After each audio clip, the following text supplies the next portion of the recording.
Lesson 42. Lesson 42. Modern cavemen. Modern caveman. Listen to the tape, Listen to then the- answer the question answer the below. question below.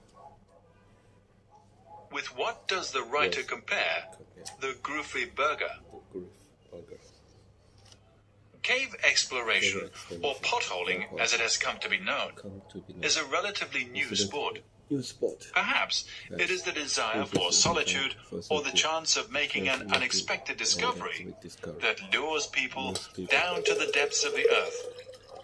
It is impossible to give a satisfactory explanation for a potholer's motives.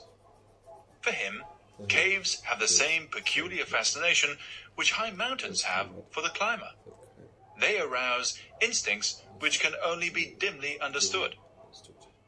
Exploring really deep caves is not a task for the Sunday afternoon rambler. Such undertakings require the precise planning and foresight of military operations. It can take as long as 8 days to rig up rope ladders and to establish supply bases before a descent can be made into a very deep cave.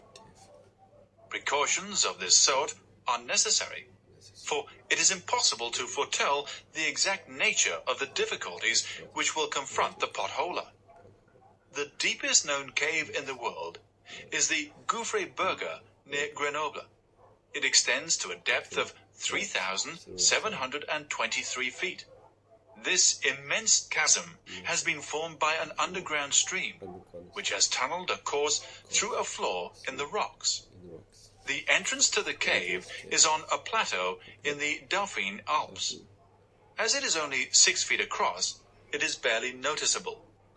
The cave might never have been discovered had not the entrance been spotted by the distinguished French potholer Burger. Since its discovery, it has become a sort of potholer's Everest.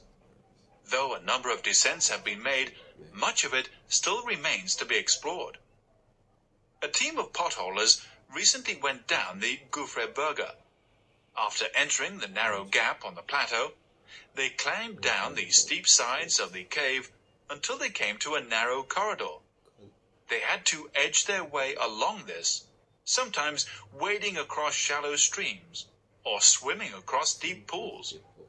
Suddenly, they came to a waterfall, which dropped into an underground lake at the bottom of the cave.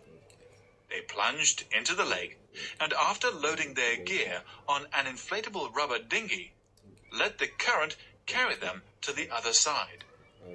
To protect themselves from the icy water, they had to wear special rubber suits. At the far end of the lake, they came to huge piles of rubble which had been washed up by the water.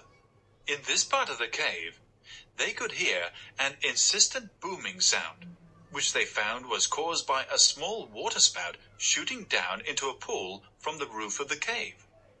Squeezing through a cleft in the rocks, the potholers arrived at an enormous cavern, the size of a huge concert hall. After switching on powerful arc lights, they saw great stalagmites, some of them over 40 feet high, rising up like tree trunks to meet the stalactites suspended from the roof. Round about, piles of limestone glistened in all the colors of the rainbow. In the eerie silence of the cavern, the only sound that could be heard was made by water, which dripped continuously from the high dome above them.